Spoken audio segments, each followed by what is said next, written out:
आज के इस कार्यक्रम में अतिथि के रूप में, गेस्ट के रूप में हमारे साथ हैं श्री संतोष कुमार रुंगटा। करतल ध्वनि के साथ मैं हार्दिक अभिनंदन ज्ञापित करना चाहूंगा रेडियो उड़ान वेलफेयर सोसाइटी और तमाम टीम के मेंबर से। बहुत ज्यादा परिचय के मोहताज नहीं है, national federation of the blind के वर्तमान महासचिव हैं और पिछले लंबे वर्षों से ये डिसेबिलिटी के क्षेत्र में जुड़े हुए हैं और बल्कि कहना चाहिए कि पर्सन विद विजन इंपेयरमेंट के लिए, दृष्टि बाधितों के जन कल्याण के लिए संघर्षशील रहे हैं, आज भी तत्पर हैं। मैं उनका स्वागत करता हूं।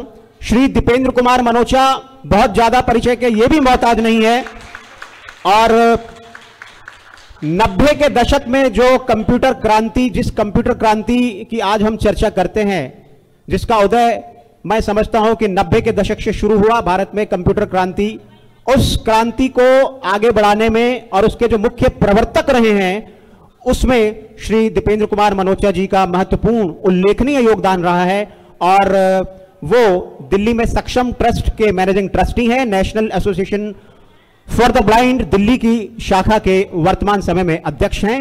रेडियो उड़ान वेलफेयर सोसाइटी की ओर से मैं उनका हार्दिक अभिनंदन ज्ञापित करता हूं उनके प्रति। J&K association for tour operators की जानिब से हमारे बीच मौजूद हैं श्री अमरीत सिंह, उनका भी मैं हार्दिक अभिनंदन करता हूं आज के इस कार्यक्रम में।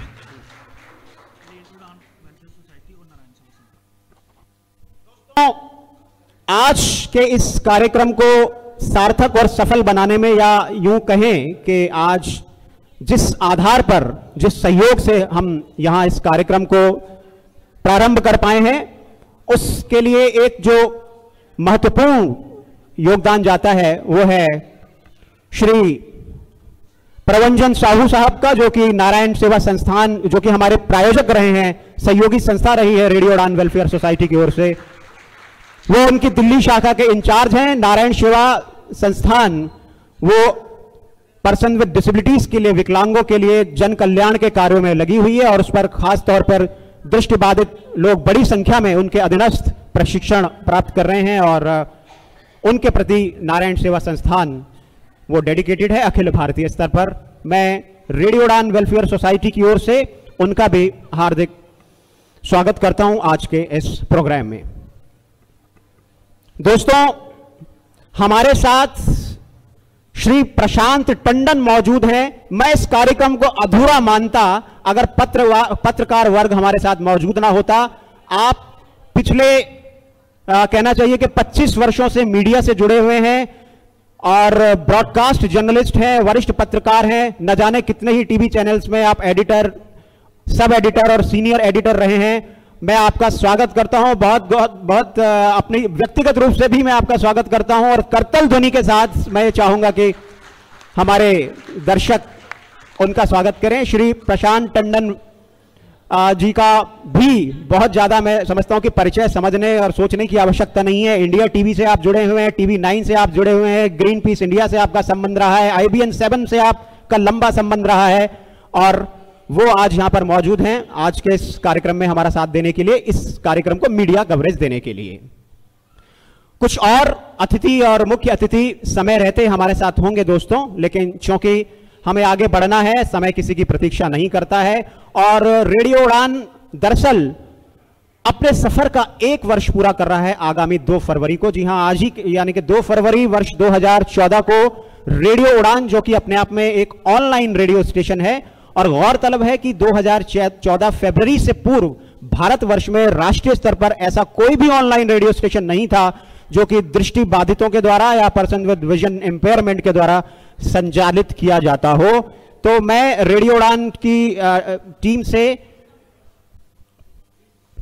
मैं रेडियो उड़ान वेलफेयर सोसाइटी की ओर से एक बार यहां उपस्थित समस्त महान भावों का औपचारिक रूप से हार्दिक करते हुए आज के इस कार्यक्रम को आगे बढ़ाने की अनुमति चाहूंगा अपने अतिथियों से।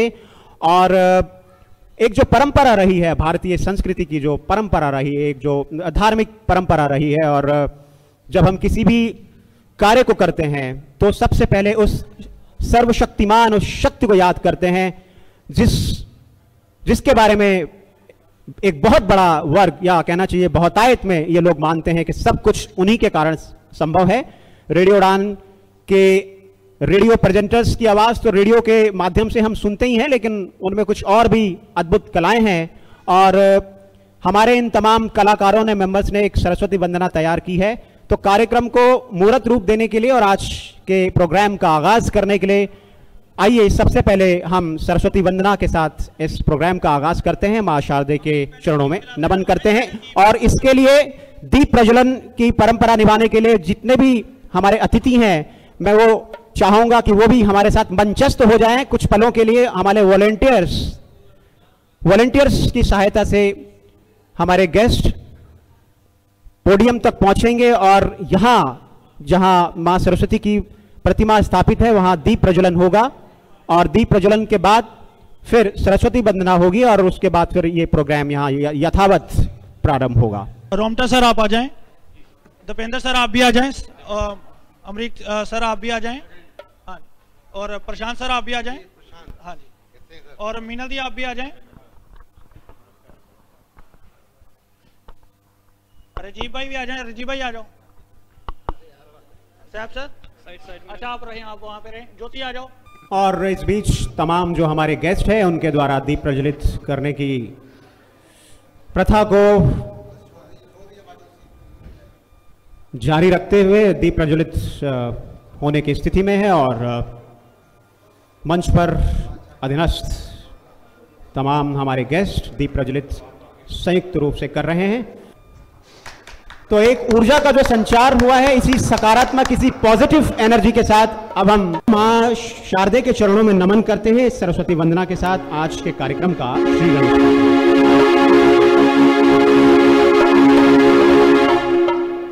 सरस्वती वंदना के तमाम सिंगर्स पहुंच जाएं। दोस्तों, इस बीच मेरे पास अवसर है बताने का, दो गेस्ट हमारे साथ और मौजूद हैं। Doctor Ramesh Kumar Sarin, progressive society for the sightless persons के आप महासचिव हैं। रेडियो उड़ान वेलफेयर सोसाइटी की ओर से मैं आपका खैर मकदम करता हूं आज के इस प्रोग्राम में। और हमारे साथ कम्युनिस्ट पार्टी ऑफ इंडिया की महासचिव मैडम अमरजीत कौर आ चुकी हैं करतल ध्वनि के साथ आज के इस प्रोग्राम में। और देखिए, कभी कभी हम कहते हैं कि जो होता है सो अच्छा होता है, और शायद हमारे दो गेस्ट जो हम प्रेयर कर रहे हैं, जो प्रार्थना कर रहे हैं, ये प्रतीक्षा थी उनके कि वो दो गेस्ट भी शामिल हो जाएं और फिर हम आज के सरस्वती वंदना को आगे बढ़ाएं। अच्छा। तो इन दोनों ही महान भावों का एक बार पुनः मैं स्वागत करता हूं।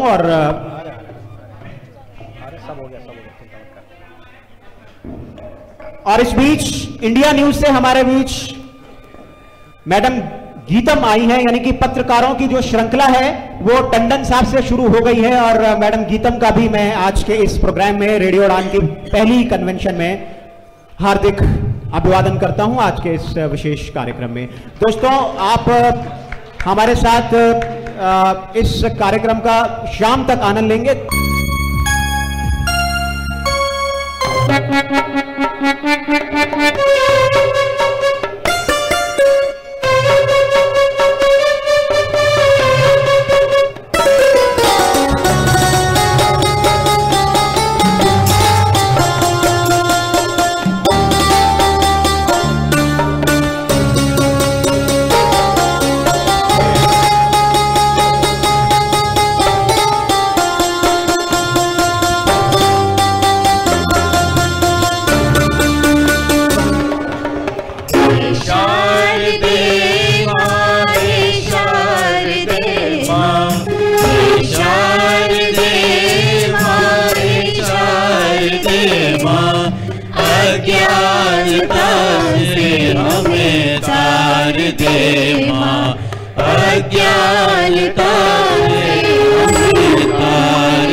कमल पर विराजे, हाथों में वीणा मुकुट सर पे साजे, हाथों में वीणा मुकुट सर पे साजे। मन से हमारे मिटा कर अंधेरे, मन से हमारे मिटा कर अंधेरे, हमको जानो संसार दे, हमको जानो संसार दे, मेरे शान दे, मेरे शान दे, हमें शान दे, हमें शान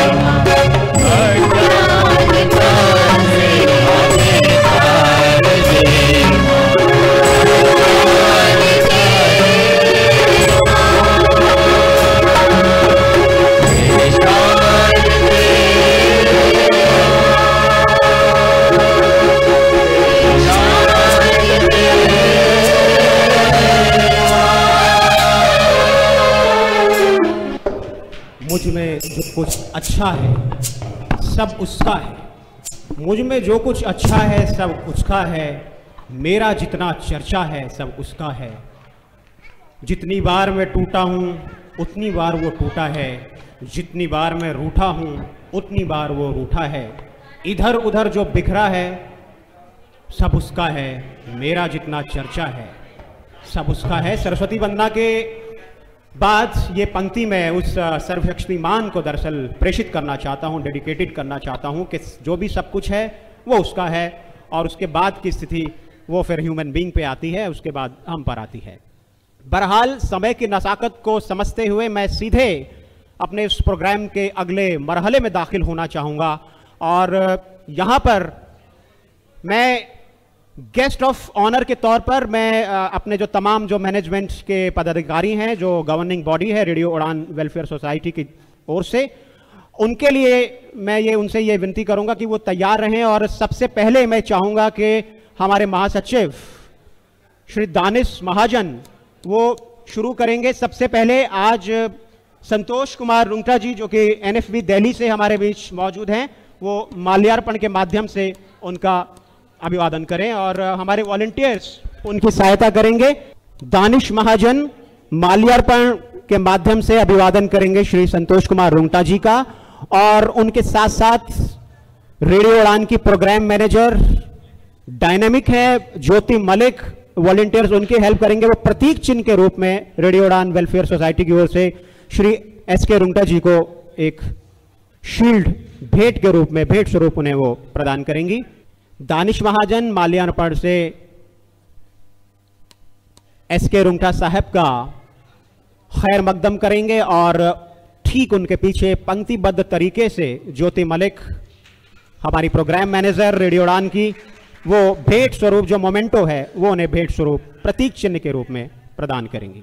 मैं आमंत्रित करूंगा हमारी station director madam Meenal Singhvi ji से, हैदराबाद से यहां पर आई हैं। वो माल्यार्पण के माध्यम से डॉक्टर अमरजीत कौर जो हमारे साथ यहां पर मौजूद हैं, कम्युनिस्ट पार्टी ऑफ इंडिया की महासचिव, उनका वो मीनल सिंघवी जी माल्यार्पण के माध्यम से उनका स्वागत करेंगी। और श्री राजीव भांवरी रेडियो उड़ान वेलफेयर सोसाइटी और रेडियो उड़ान के एडवाइजर, वो प्रतीक चिन्ह देकर, भेंट स्वरूप प्रतीक चिन्ह देकर डॉक्टर अमरजीत जी का स्वागत करेंगे।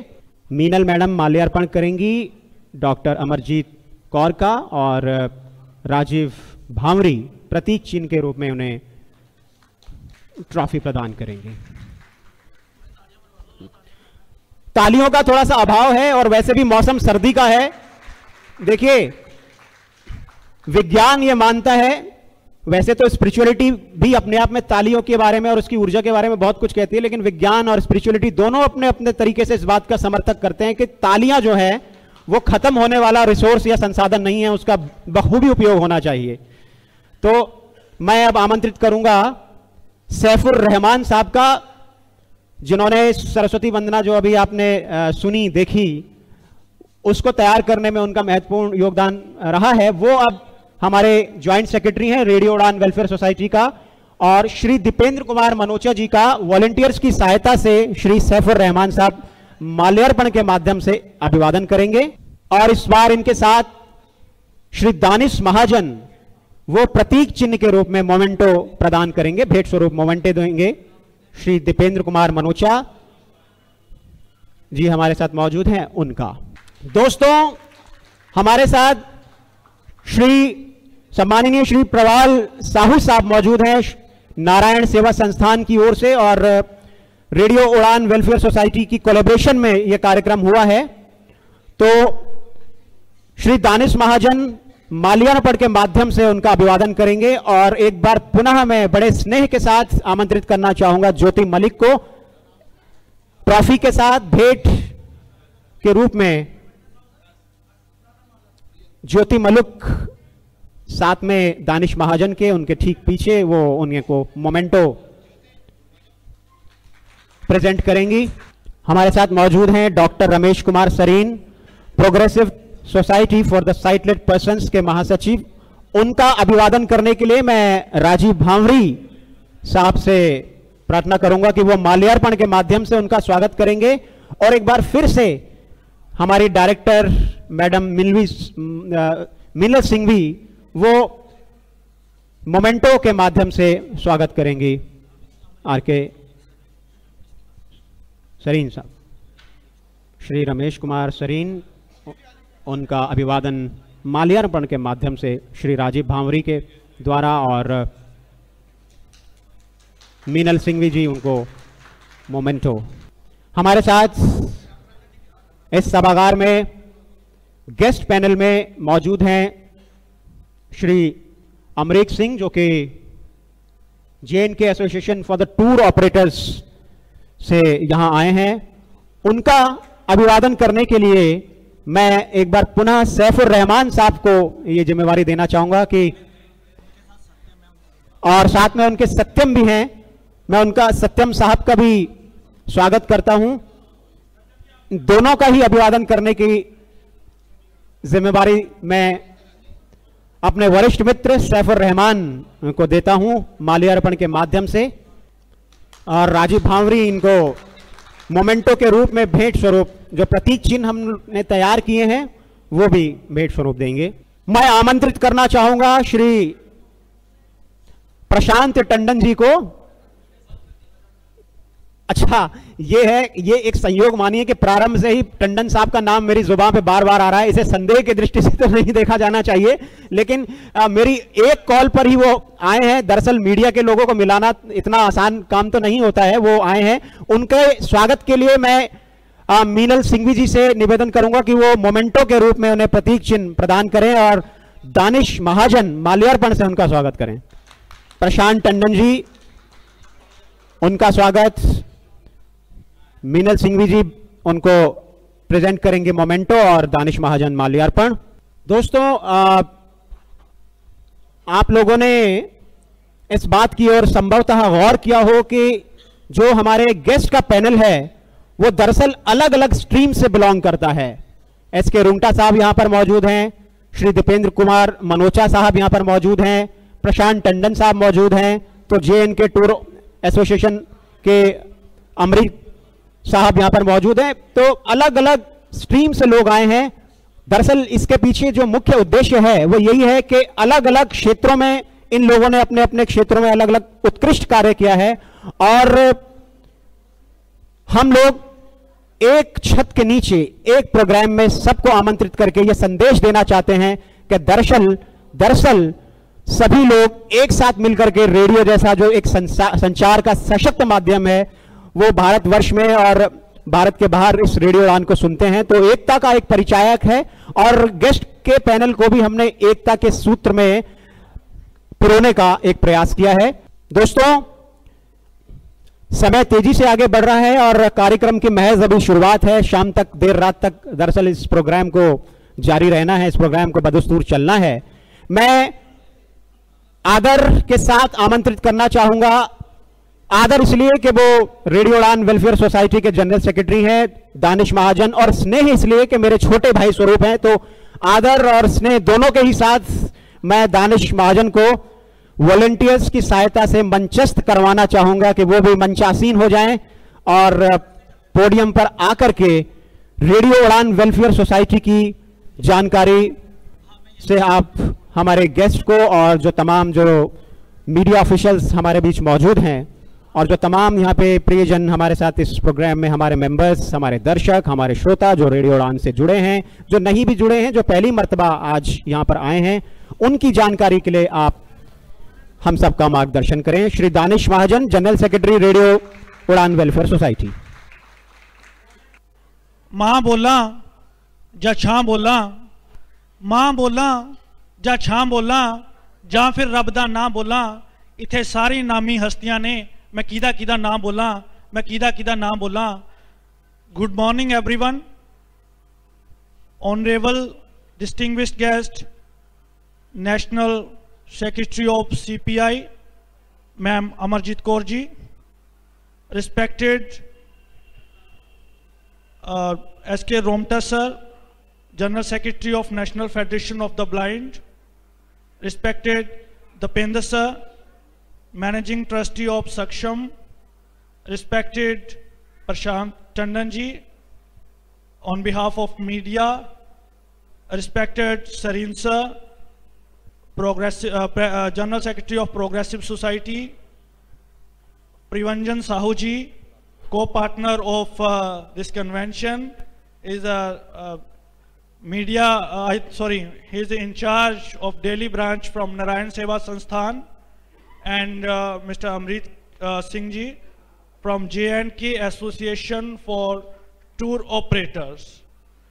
And dear friends, it's my privilege to welcome each and every soul present here for the first ever convention under the banner of Udan Welfare Society and Narayan Seva Sansthan. तो सबसे पहले मैं आप सभी का स्वागत करता हूं अपनी ओर से और अपनी टीम की ओर से। इससे पहले कि मैं उड़ान वेलफेयर सोसाइटी और नारायण सेवा संस्थान द्वारा ऑर्गेनाइज्ड इस कन्वेंशन या फिर रेडियो उड़ान के बारे में कुछ बताऊं, उससे पहले मैं सबसे पहले उन महान हस्तियों को अपनी रिस्पेक्ट पे करता हूं जिन्होंने हमारे लिए, दृष्टिहीनों के लिए, विकलांगों के लिए हमारा मार्ग प्रशस्त किया। I pay my respect to Louis Braille ji and Helen Keller ji and such personalities who have led us. With the help of these personalities today we are here. और जहां तक हम बात करें रेडियो उड़ान की कन्वेंशन की, रेडियो उड़ान, इसके बारे में कुछ बातें आप लोगों से शेयर करना बहुत जरूरी है कि रेडियो उड़ान हमने क्यों स्टार्ट किया, हमारे मोटिव्स क्या हैं, हमारे साथ कौन कौन हैं और आज इस कन्वेंशन क्या मोटिव था। Before I express my feelings, I share my experiences with you.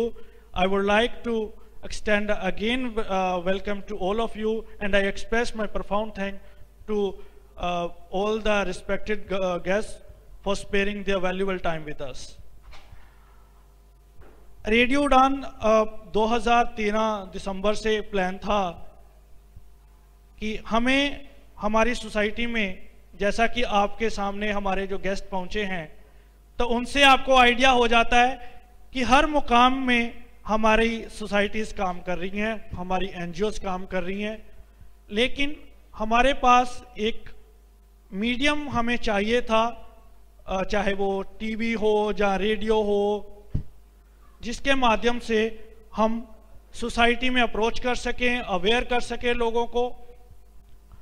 तो वी फाइंड, हमने पहले एफएम की ओर अप्रोच किया, तो उसके लिए बहुत आपको फाइनेंशियल चाहिए होता है असिस्टेंस, तो इतना फाइनेंशियली हम स्ट्रॉन्ग नहीं थे, और टीवी तो अभी बड़ी दूर की बात है। तो हमने जो अपनी रिसर्च की हमारी टीम ने, वी फाउंड कि let us start by this community radio, internet radio. तो जब हमने शुरू किया था तो बड़े सवाल थे कि दुनिया भर के प्रोफेशनल चैनल हैं, कम्युनिटी चैनल हैं, फिर लोग रेडियो उड़ान क्यों सुनेंगे?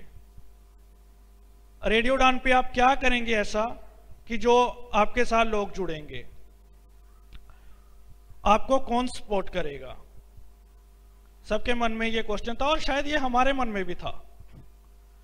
लेकिन आज मैं आपको खुशी से बताना चाहता हूं, प्रसन्नता से बताना चाहता हूं, गर्व से बताना चाहता हूं कि उड़ान वेलफेयर सोसाइटी या रेडियो उड़ान पे हमारी जितनी एनजीओज हैं, जितने हमारे डिसेबल भाई हैं और जो हमें साथ मिला है जनरल सोसाइटी का, we have never expected.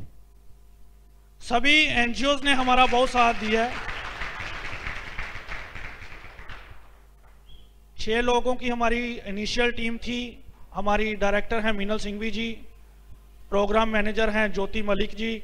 Meenal Singhvi जी हैदराबाद से हैं, ज्योति मलिक लुधियाना से हैं, और राजीव भाई हमारे एडवाइज़र हैं दिल्ली से, Saif Rahman sir joint secretary हैं दिल्ली से, और मीडिया स्पोक्सपर्सन बाला नगेंद्रन हैं और चेन्नई से, और मैं जनरल सेक्रेटरी हूँ, मैं दानिश पंजाब से। इसमें लगभग 60 आरजेस ने काम किया है और सभी ने पूरी डेडिकेशन के साथ काम किया है। इस पे जो हमारे प्रोग्राम आप ज़्यादातर लोग अवेयर हैं तो मैं ज़्यादा डिटेल में नहीं जाऊंगा, सभी आरजेस। और इसका एक ये भी मोटिव था कि बहुत सारे लोग हमारे पास आते थे और कहते थे कि एफएम रेडियो पे जब हम जाते हैं तो हमें आरजे जल्दी बनने नहीं दिया जाता, बड़े रेयर चांस होते हैं, तो क्या हम रियली काम नहीं कर सकते? तो ये सवाल था। फिर हमने जब रिसर्च की तो हमने बोला कि भाई जब ये काम ही करना है तो आरजे क्यों, फिर हम अपना रेडियो बना देंगे, हम खुद मैनेज करेंगे, खुद उसको आरजे करेंगे और सारे एफएम वालों को बताएंगे कि अब आप बताएं। We can not only be RJ but we can be very good, we can manage things very well. और ये नतीजा है कि हम सभी आपके साथ हैं। एक साल में मोर देन 1 लाख लिसनर हमें मिला, 120 कंट्री में लोग हमें सुनते हैं, और जो लोग रेडियो उड़ान सुनते हैं तो उनके सामने प्रूफ भी है कि बहुत सारे फॉरेनर जो लिसनर हैं वो हमारे साथ शोज में पार्टिसिपेट भी करते हैं। अब इस कन्वेंशन में कन्वेंशन के बाद जो 1 साल में हमारे साथ 100 से ज़्यादा लोग जुड़े, 1 लाख से ज़्यादा लिसनर थे, और 10 से 15 हज़ार के बीच में जो हमारी मंथली लिसनरशिप है वो हमने मेंटेन की हुई है। और इसकी एक और खासियत है, आई थिंक ये पहला रेडियो स्टेशन है जिसके अंदर जो आरजेस हैं, जहाँ टीम के मेंबर हैं, उनके पास किसी के पास भी कोई प्रोफेशनल डिग्री नहीं है। और मुझे लगता है हमने ये प्रूफ कर दिया है, टैलेंट रिक्वायर्स नो डिग्री। ये हमारे आरजेस ने प्रूफ कर दिया है। और मैं चैलेंज कर सकता हूं, आई कैन चैलेंज, यूट्यूब पे हमारे शो हैं, ये भट्ट साहब जो आज एंकरिंग कर रहे हैं, इन्होंने भी 50 से ज्यादा लोगों की इंटरव्यू की है और डिस्कशंस है, अलग अलग शोज आते हैं, इंस्पिरेशनल सेशन आते हैं, बायोस्कोप आता है, हर तरह के। और मैं चैलेंज करता हूं, हो सकता है हम 10% खरे ना उतरें 100 में से, जब हम कंपटीशन के लिए जाते हैं तो हम करना भी नहीं चाहते, लेकिन आप सुन सकते हैं और आप देख सकते हैं, we are nowhere less, we are nowhere less than professional people. और अब मैं एक बात बड़ी यूनिक सी आपके साथ शेयर करना चाहता हूं। मुझे सबसे ज्यादा खुशी कब हुई, मेरे टीम मेंबर्स को सबसे ज्यादा खुशी कब हुई? हमें सबसे ज्यादा खुशी तब हुई जब लोगों ने हमें आके कहा कि भाई हमें कंप्यूटर चलाना नहीं आता, हम आपका रेडियो कैसे सुने। 1 महीने बाद हमने ऑनलाइन उनको ट्रेनिंग दी, हमने उनको मोटिवेट किया, उनके फ्रेंड्स ने उनको मोटिवेट किया। 1 महीना, मैं झूठ नहीं बोलूंगा, हालांकि मैं बोलता हूं बीच बीच में, 3 महीने के अंदर जो बंदे को कंप्यूटर नहीं आता था, रेडियो उड़ान के माध्यम से वो कंप्यूटर सिखाना शुरू कर दिया उन्होंने ऑनलाइन स्काइप पे। कई लोगों ने ब्रॉडबैंड लगवा लिया रेडियो सुनने के लिए, कई लोगों ने लैपटॉप ले लिए, और आई थिंक 5 लोग तो यहां पर बैठे हैं एग्जाम्पल, जी कर रहे हैं एक। उसके बाद एक और चैलेंज आया हमारे पास, हाँ एनटीसी, इनका बड़ा योगदान है एनटीपीसी वालों का। और एक और मैं बात शेयर करूं कि अच्छा एक समस्या हमें और आई कि जो ज्यादातर ब्लाइंड यूजर हैं वो नोकिया पे थे, तो सिम्बियन पे नोकिया पे रेडियो चलता था, अभी भी कहीं पे चलता है, तो सडनली वो नोकिया पे बंद कर दिया, माइक्रोसॉफ्ट वालों ने खरीद लिया तो नोकिया बंद हो गया, सिम्बियन की एप्लीकेशन कुछ बंद हो गई। तो अब लोगों का बोलना आ गया भाई हम पार्टिसिपेट कैसे करें, स्काइप चलना बंद हो गया। मैंने बोला टच ले लो भाई, कहते आप चलाते हो, मैं कहा मैं तो नहीं चलाता, मैं कंप्यूटर चला लेता हूं। तो कहते टच कैसे चलाएं भाई जब हम कोई आइडिया ही नहीं है।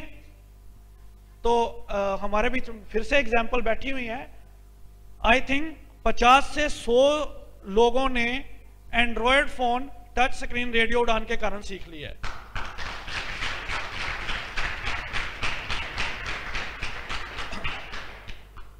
और जो हमारे फ्यूचर के प्लान हैं वो सभी जो हमारे एनजीओस हैं उनके साथ मिलकर आगे बढ़ना है।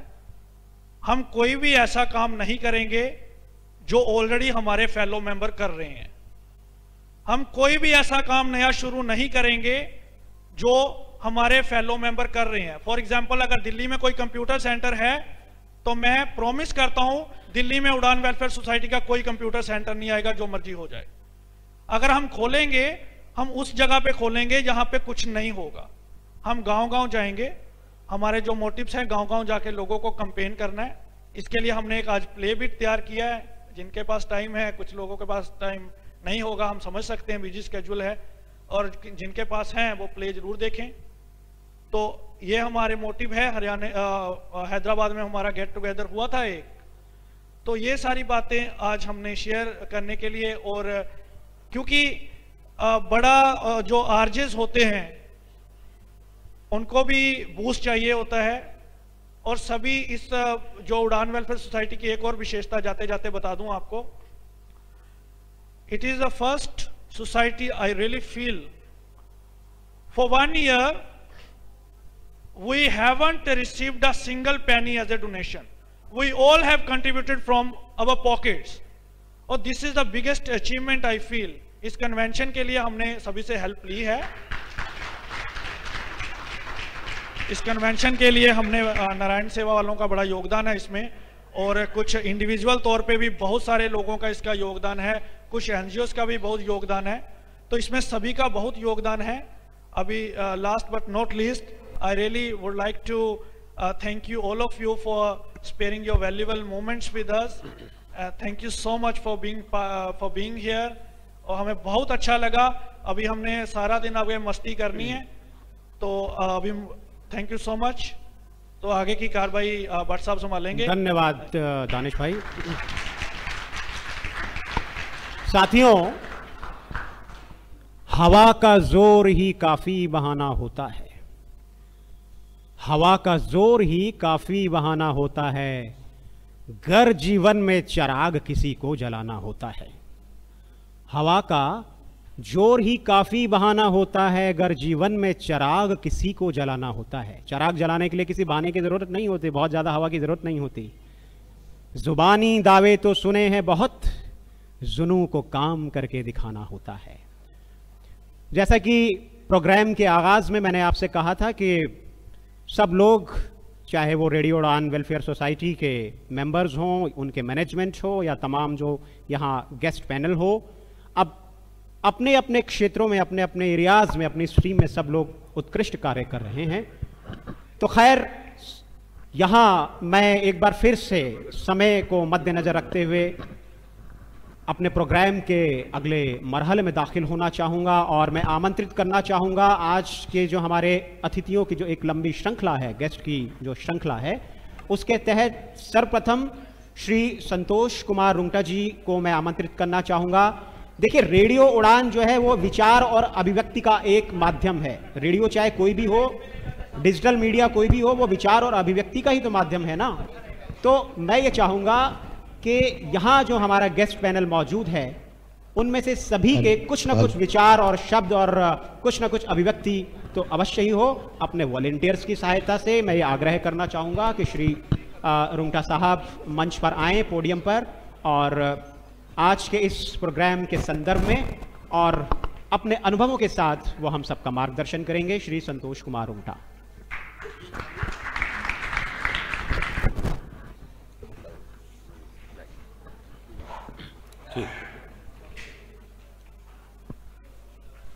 इस समारोह में सम्मेलन में उपस्थित समस्त अतिथिगण, उड़ान वेलफेयर सोसाइटी के समस्त सम्मानित पदाधिकारीगण व अन्य सब जो इस इम्पॉर्टेंट इनिशिएटिव के साथ जुड़े हुए हैं, तथा देश के विभिन्न कोनों से आए हुए भाइयों और बहनों, मैं सर्वप्रथम उड़ान वेलफेयर सोसाइटी और नारायण सेवा संस्थान का आभार व्यक्त करना चाहता हूं कि उन्होंने आज इस महत्वपूर्ण सम्मेलन में, उड़ान वेलफेयर सोसाइटी के महत्वपूर्ण सम्मेलन में मुझे आने का अवसर दिया, और हमारे जो टैलेंटेड ब्लाइंड साथी हैं जो अपना वॉलंटरी योगदान उड़ान रेडियो के इनिशिएटिव के माध्यम से कर रहे हैं, जो प्रचार माध्यमों में दृष्टि बाधितों की समस्याओं को हमेशा उजागर करने का काम, महत्वपूर्ण काम कर रहे हैं, जो दृष्टि बाधितों की क्षमताओं का अपनी क्षमताओं के माध्यम से बाहरी जगत के सामने प्रदर्शन कर रहे हैं, उन सबको के प्रति मैं न केवल आभार व्यक्त करता हूं, उनके लिए मैं नमन करता हूं, उनकी क्षमता के प्रति मैं अपना नमन करता हूं। भाई अमित ने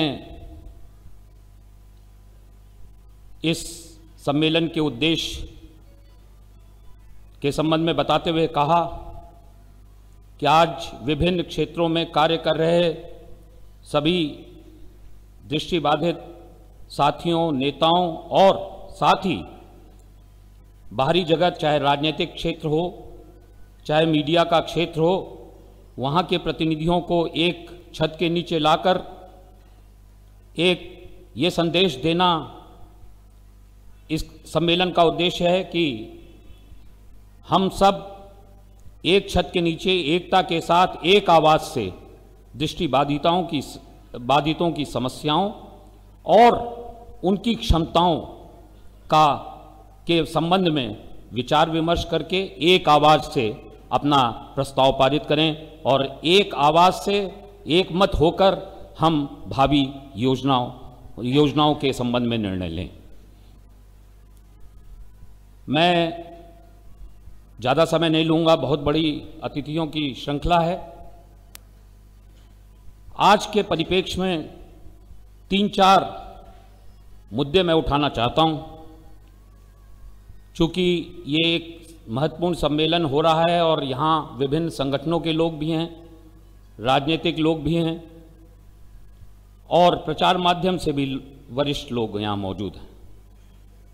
हम आप सब जानते हैं कि पिछले 1 साल से वर्तमान कानून को समाप्त कर नए बिल लाने की बात चल रही है।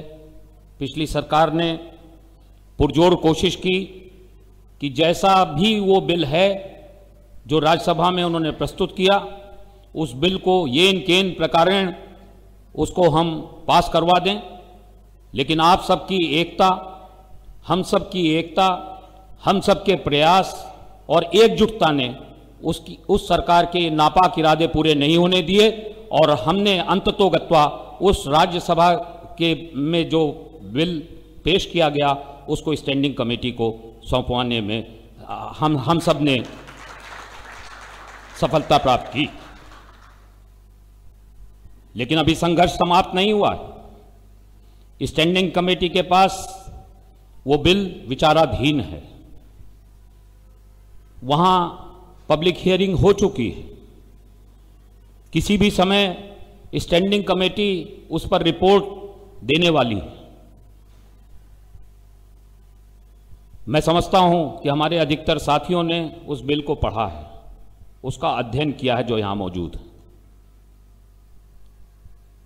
उस बिल की 2-3 धाराएं इतनी आपत्तिजनक हैं, और अगर वो धाराएं या तो समाप्त नहीं की गई या उनमें संशोधन नहीं किया गया, तो आप ये मान लीजिए कि जो 1980 में राष्ट्रीय दृष्टिहीन संघ ने जो अधिकारों की लड़ाई की शुरुआत की थी, जो 16 मार्च 1980 को दिल्ली की सड़कों में दृष्टिबाधितों का खून बहकर उस लड़ाई का आगाज हुआ था, वो लड़ाई में के माध्यम से जो आपने प्राप्त किया है वो सब समाप्त हो जाएगा। और मैं समझता हूं कि यहां बैठा एक एक व्यक्ति ऐसा हरगिज नहीं चाहता, और उस हर एक संकल्पित है कि ऐसा हम किसी भी हालत में होने नहीं देंगे। मैं आता हूं आखिर है क्या ऐसा। बिल में एक प्रोविजन है जो कहता है कि सामान्यतया विकलांगता के आधार पर कोई भेदभाव नहीं किया जाएगा, किंतु यह किंतु बड़ा खतरनाक, किंतु यदि सरकार ये प्रमाणित कर दे कि किसी कानूनी उद्देश्य की प्राप्ति के लिए विकलांगता के आधार पर भेदभाव किया जाना जरूरी है, तो ऐसा भेदभाव परमिसिबल है। अब आप समझ लीजिए कि किंतु से जब बात आगे बढ़ेगी तो हर चीज विकलांगता के आधार पर हर भेदभाव को सरकार ये जस्टिफाई कर ले जाएगी, कभी एडमिनिस्ट्रेटिव एफिशिएंसी के नाम पर, कभी एडमिनिस्ट्रेटिव एक्सीजेंसी के नाम पर, कभी फाइनेंसेस की कमी के नाम पर। सरकार विकलांगता के आधार पर भेदभाव को न्यायोचित ठहरा देगी, और इसलिए और ये इसका परिणाम क्या होगा? इसका परिणाम यह होगा कि जो संविधान में समानता का मौलिक अधिकार है वो भी आप विकलांगों का डाइल्यूट हो जाएगा, जो हम किसी कीमत पर हर कीमत चुकाकर इस अधिकार को सुरक्षित रखने के लिए हम आप सबका आह्वान करते हैं। साथियों, दूसरा मुद्दा, आपको पता है कि वर्तमान कानून में 3% का आरक्षण एम्प्लॉयमेंट में है। इस पर लड़ाई कानून आने के बाद चलती रही, न्यायिक लड़ाई चलती रही। राष्ट्रीय दृष्टिहीन संघ, मेरा संगठन, इस लड़ाई को लड़ता रहा। अंततोगत्वा 18 साल की लंबी लड़ाई के बाद उच्चतम न्यायालय ने एक ऐतिहासिक निर्णय दिया और यह कहा कि 3% आरक्षण विकलांगों का किसी भी प्रतिष्ठान में कुल रिक्तियों के विरुद्ध के सापेक्ष गिना जाएगा, उसका कंप्यूटेशन होगा। लेकिन सरकार उसको भी नहीं मानने को तैयार है। अब इसमें उच्चतम न्यायालय के इस निर्णय के बाद इसमें क्या हो रहा है? बिल में क्या कहा गया है? बिल में कहा गया नहीं 3% का आरक्षण की गणना सीधी भर्ती से भरे जाने वाले पदों में केवल उन्हीं की चिन्हित पदों के विरुद्ध ही की जाएगी। ऐसे कुछ प्रोविजन हैं जो हमारे अधिकारों को सीमित कर रहे हैं। इसलिए मैं ये आगाह करना चाहता हूं कि हम सबको इसमें सजग रहने की जरूरत है। एक अंतिम मुद्दा, मैं समझता हूं समय कम है, एक अंतिम मुद्दा ये और उठाना चाहता हूं कि आजकल जो एक प्रक्रिया चल पड़ी है सरकार में कि पूर्ण दृष्टिहीनों को आरक्षण का लाभ नहीं देना, और इसलिए हर विज्ञापन में यह आ जाता है कि पूर्ण दृष्टिहीन इसके लिए पात्र नहीं है। इससे भी हम सबको बचना है, और दृष्टिबाधितों के बीच ये जो एक विभाजक रेखा खींची जा रही है लो विजन और टोटली ब्लाइंड के संबंध में, इस पर भी हम सबको सजग रहकर ये सुनिश्चित करना है कि किसी के भी अधिकार का हनन ना हो, और दोनों वर्ग, लो विजन और ब्लाइंड, एकजुट रहकर एकता के साथ एक दूसरे के अधिकारों की रक्षा करें। यह बहुत आवश्यक है। साथियों, मैं अंत में ये आश्वासन देना चाहता हूं कि उड़ान वेलफेयर सोसाइटी के किसी भी आह्वान पर आप जो भी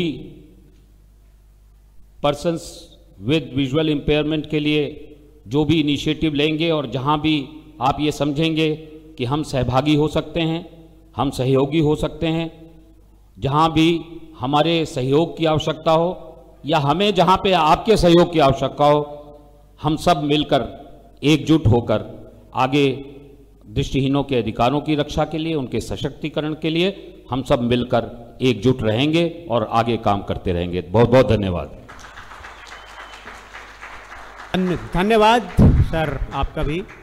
और रुंगटा साहब ने अपने वक्तव्य में एक जगह कहा कि संघर्ष दरअसल अभी समाप्त नहीं हुआ है। उस पर मैं कहना चाहूँगा कि चल मुसाफिर तेरी मंजिल दूर है तो क्या हुआ, आज तेरा पांव थक कर चूर है तो क्या हुआ।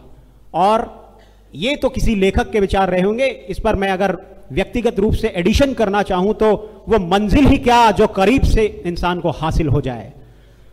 और उस संघर्ष को हम क्या संघर्ष कहें जिसमें परिश्रम या एफर्ट्स ना हो, जिसमें पसीना न बहे इंसान का। तो मंजिल हासिल करने का तो दोस्तों तभी मजा है, तभी लुत्फ है जब मंजिल हमसे कोसों दूर हो और उस मंजिल को प्राप्त करने के लिए, उसे हासिल करने के लिए बस हम संघर्षशील होते चले जाएं, संघर्ष करते चले जाएं। मैं आमंत्रित करना चाहूंगा कम्युनिस्ट पार्टी ऑफ इंडिया की महासचिव मैडम अमरजीत सिंह कौर को कि वो मंच पर आएं और संक्षेप में अपने विचार हम सबके समक्ष यहां पर रखें।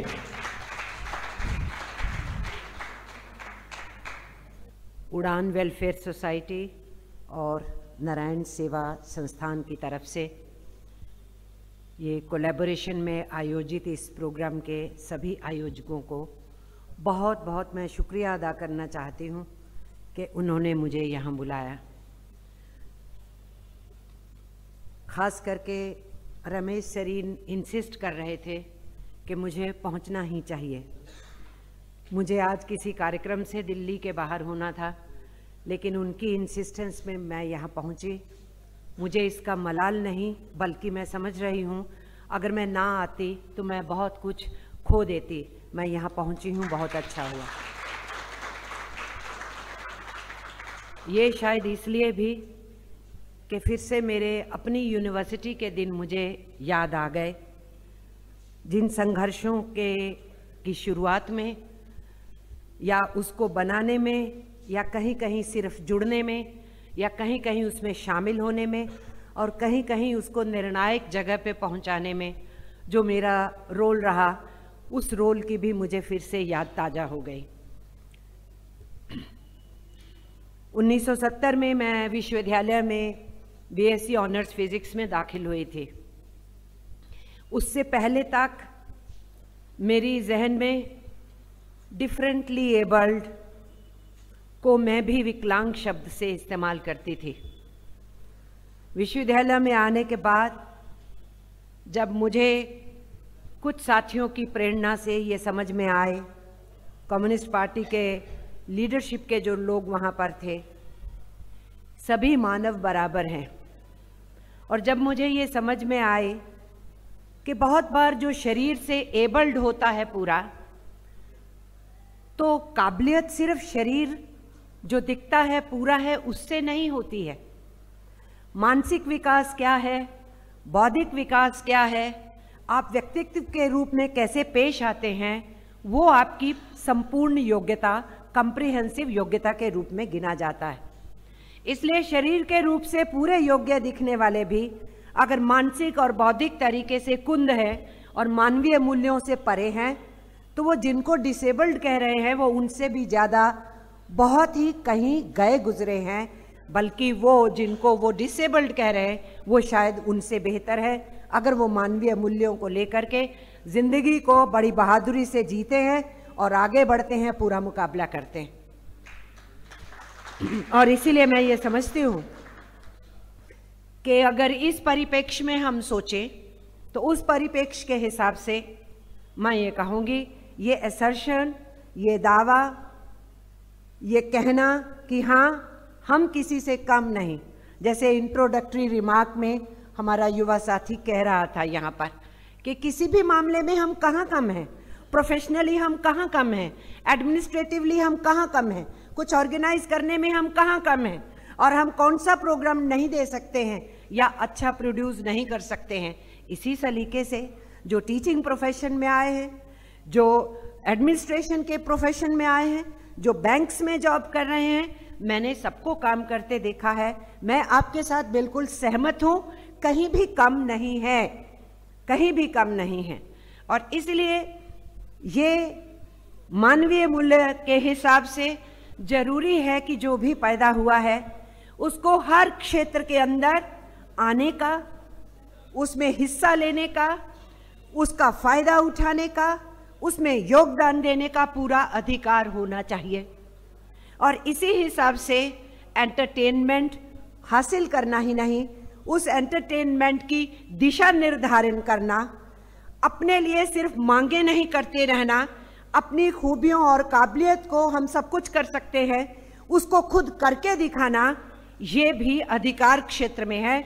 और इसी के लिए मैं आप लोगों को पुरजोर बधाई दे रही हूं कि आपने उड़ान, रेडियो उड़ान शुरू किया और उसकी पहली कन्वेंशन कर रहे, क्योंकि दृष्टि वाला किस ढंग से चीज़ों को देखता है और जो महसूस करता है, जानता है मेरे पास दृष्टि नहीं है, लेकिन उसके पास और योग्यताएं हैं, काबिलियत है, कंसंट्रेशन है, डेडिकेशन है, कन्विक्शन है उसके पास, और वो कुछ भी करने के लिए आगे आ रहा है। और मैं उदाहरण सुन रही थी, तो क्या हुआ अगर चला गया नोकिया, तो क्या हुआ अगर एंड्रॉयड नहीं आता, तो क्या हुआ इस चिप पे काम नहीं कर सकते, तो क्या हुआ कंप्यूटर की टच स्क्रीन नहीं कर सकते। लेकिन ये सब हमने सीख लिया, नहीं आता था तो सीख लिया। दैट मीन्स अगर मौका है, अपॉर्चुनिटी है, तो सब कुछ किया जा सकता है। इसीलिए मैंने 70 के दशक में जब मैं विद्यार्थी थी तो मेरे को कुछ साइटलेस विद्यार्थियों ने आकर के ये कहा, आप छात्र नेतागिरी करती हैं, हमारे लिए कुछ कीजिए, हमें संगठित होने में मदद कीजिए। मुझे अभी भी याद है national federation of blind students बनाने में मैंने उन साथियों के साथ रोल अदा किया था। इतना ही नहीं, विश्वविद्यालय के अंदर हर किस्म की जो उनको सुविधा मिलनी चाहिए, पढ़ाई में, ब्रेल में, लाइब्रेरी में, और उसके बाद उनको एग्जामिनेशंस के अंदर जिस किस्म की हेल्प चाहिए, वो मुझे 70 का दशक बहुत याद आ रहा है। उन सब संघर्षों के अंदर एक दफ्तर से लेके दूसरे तक, वाइस चांसलर दफ्तर से लेके जंतर मंतर तक, पार्लियामेंट स्ट्रीट तक विद्यार्थियों ने लड़ाई लड़ी थी, और दूसरे विद्यार्थियों ने जो शायद अपने को ज्यादा सक्षम मानते थे, उन्होंने उनका सहयोग दिया था और उन अनुभवों से सीखा था कि वो आंदोलन करने में, लड़ने में, खून बहाने में भी कहीं पीछे नहीं है, त्याग करने भी कभी पीछे नहीं है, जैसे रुंगटा जी यहाँ पर अभी कह रहे थे। 70 के दशक के बाद 80 के दशक के अंदर भी, तब तक मैं ऑल इंडिया लेवल पे ऑल इंडिया स्टूडेंट्स फेडरेशन की जनरल सेक्रेटरी हो चुकी थी, और तब सिर्फ शिक्षा के क्षेत्र में ही नहीं, रोजगार के क्षेत्र में अधिकार मिलने चाहिए, ये लड़ाई शुरू हो चुकी थी, जो रुंगटा जी ने भी यहाँ पर जिक्र किया।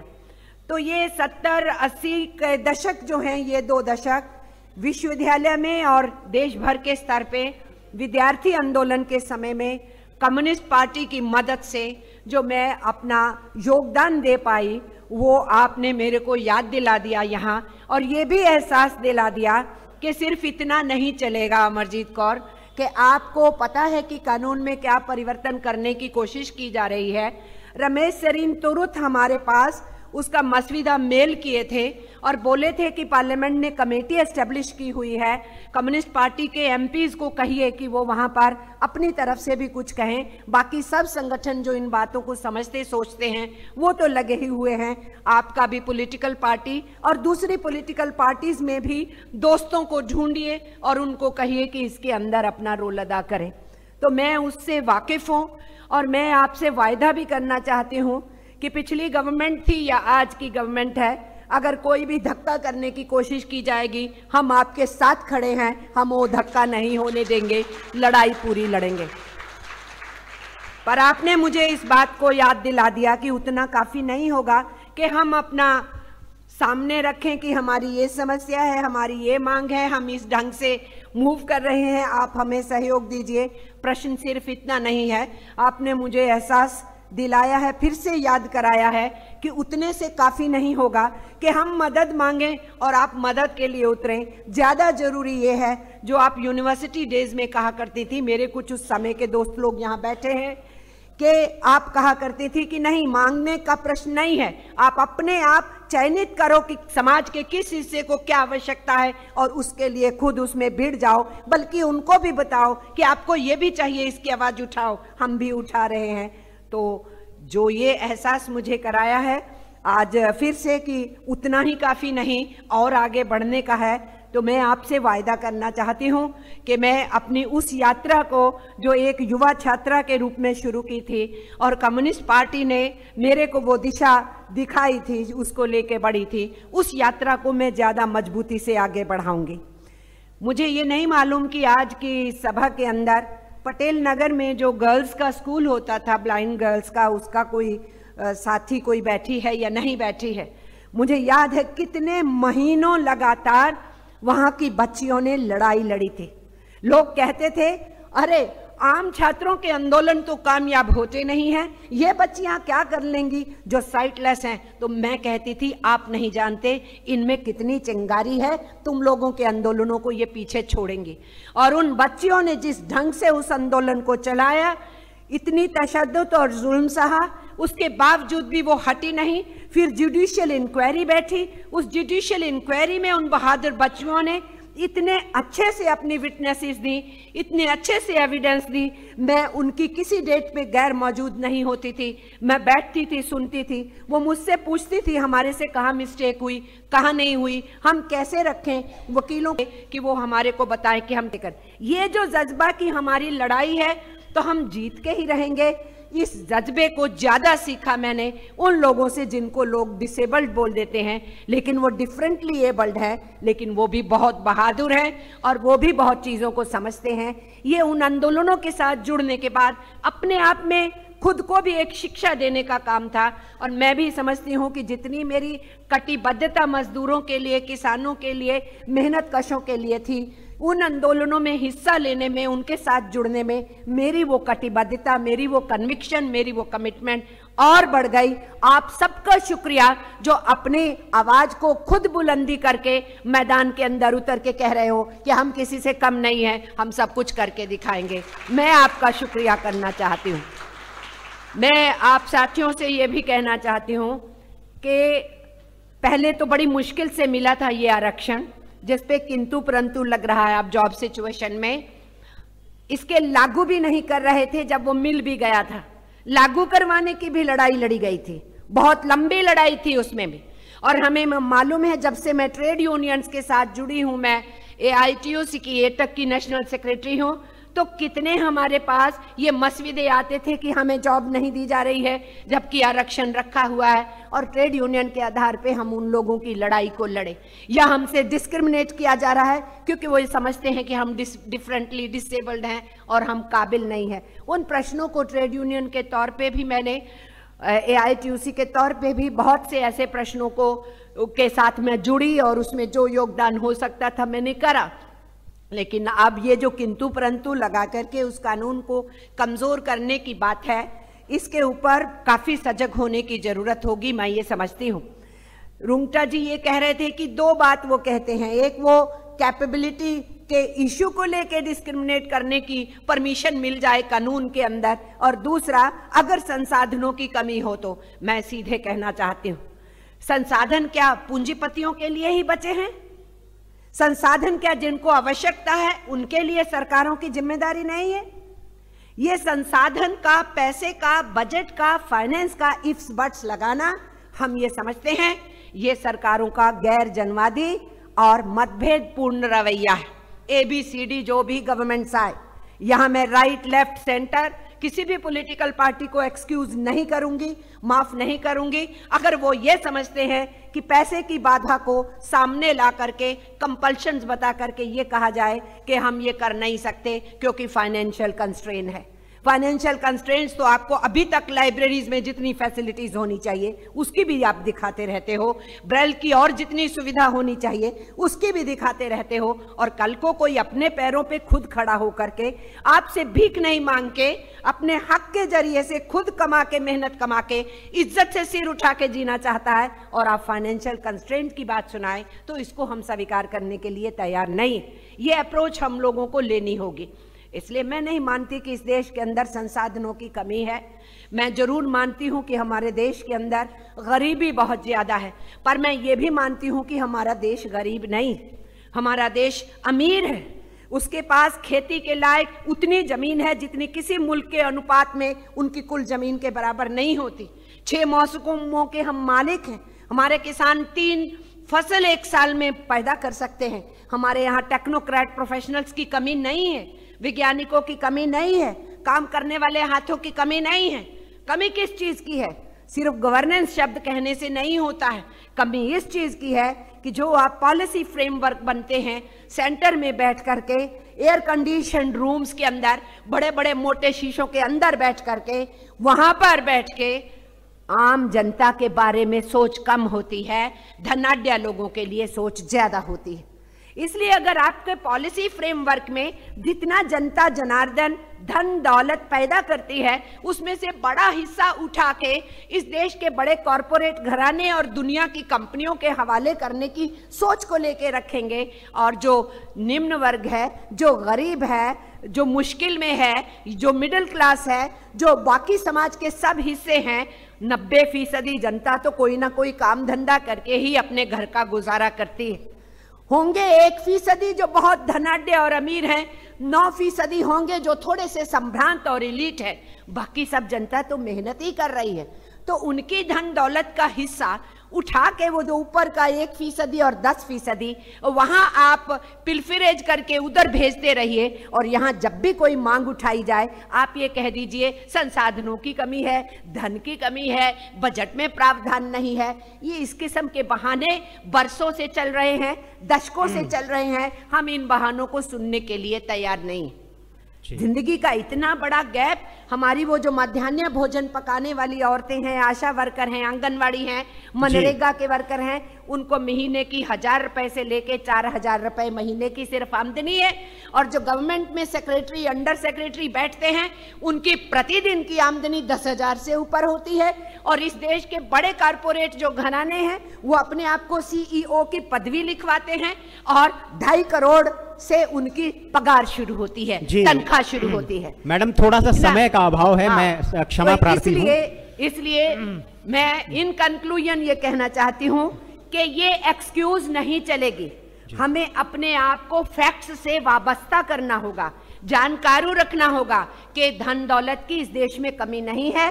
इसलिए हम इस आर्गुमेंट से अपने को पीछे नहीं करेंगे, बल्कि साथी ने कहा हमने खुद धन इकट्ठा किया, आज के फंक्शन के लिए भी किया, बहुत सी NGOs ने भी मदद किया। क्या इस किस्म के इनिशिएटिव को गवर्नमेंट्स को मदद नहीं देनी चाहिए कि खुद मेहनत करके आप रेडियो उड़ान शुरू कर रहे हैं तो उसमें कुछ फाइनेंशियल असिस्टेंस की जरूरत है? कितने मद आपने बना रखे हैं, क्या आप उसमें असिस्टेंस नहीं कर सकते? इनिशिएटिव लोगों का अपना है, हो सकता है आप जॉब सिचुएशन में जो कानून बना उसकी सुरक्षा करते हुए, बल्कि और मजबूत करते हुए, संसाधनों को एक तरफ नहीं कर सकते कि ये संसाधन इसमें जाएंगे, ये समाज के वो हिस्सा हैं जिनको इस सहयोग की मदद की जरूरत है ताकि अपने पैरों पे खड़ा हो। इसलिए मैं ये आर्गुमेंट एंड में दे रही थी, संसाधनों की कमी नहीं। दुनिया के कुल 200 से ज्यादा देशों के 10 अमीरों में 4 हिंदुस्तानी हैं। दुनिया के सबसे ज्यादा जिनको बिलियनियर कहते हैं, अरबपति, दूसरा स्थान हिंदुस्तान का है। तो पैसे की कमी नहीं है साथियों, इस बात को भूलना मत। सिर्फ सोच की कमी है, समझ की कमी है, या कि जानबूझ करके कुछ हिस्सों को फायदा पहुंचाना है और बाकियों को यूं ही छोड़ देना है, उनकी अपनी जिंदगी के ऊपर तरस खा के वो हाथ पैर मारते रहें। ये समझ हम समझते हैं कि आज इस देश के अंदर चलाने की कोशिश करते हैं कुछ लोग, और इसीलिए हम लोगों को जो जहां पर अपने लड़ाई लड़ रहा है या ऐसे संस्थानों को मदद कर रहा है उनको आगे बढ़कर के उसकी मदद को जारी रखना चाहिए। और मैं एक पॉलिटिकल स्पेक्ट्रम से, आखिर में भारतीय कम्युनिस्ट पार्टी की तरफ से और मेरी ट्रेड यूनियन की तरफ से आपको फिर से एक बार आश्वस्त करते हुए कि हम जिस तरीके से मुस्तैदी से आपके प्रश्नों को बराबरी के अधिकार का प्रश्न मानते हुए, चैरिटी नहीं, राइट्स मानते हुए, दया भावना नहीं, हक के हिसाब से आपके हक बनते हैं, उसको मानते हुए हम हमेशा आपके साथ ही नहीं केवल रहेंगे, वो तो रहेंगे ही, वो तो है ही, लेकिन अब उससे आगे भी बढ़ के स्वतः भी इस बात के लिए जागरूक रहेंगे कि अगर कोई किसी किस्म का इधर या उधर से आघात आ रहा है तो हम आपको भी तुरंत बताएं और हम भी उसके ऊपर कार्रवाई करें। इस रेडियो उड़ान को पॉपुलराइज करने में भी हम चाहेंगे कि हम इसमें कुछ कदम उठाएं। मेरा आयोजकों से आग्रह रहेगा कि आज के इस फंक्शन की रिपोर्ट और जो बैकग्राउंड बनाई गई उड़ान की और जो पर्पस बताया गया इंट्रोडक्शन में, अगर उसका एक अच्छा सा राइटअप आप दे दें। हमारी पार्टी के जितने जर्नल्स हैं अलग अलग लैंग्वेजेस में पूरे हिंदुस्तान में, हम उसमें इसको पेश करना चाहेंगे कि ये एक रेडियो उड़ान शुरू हुआ है।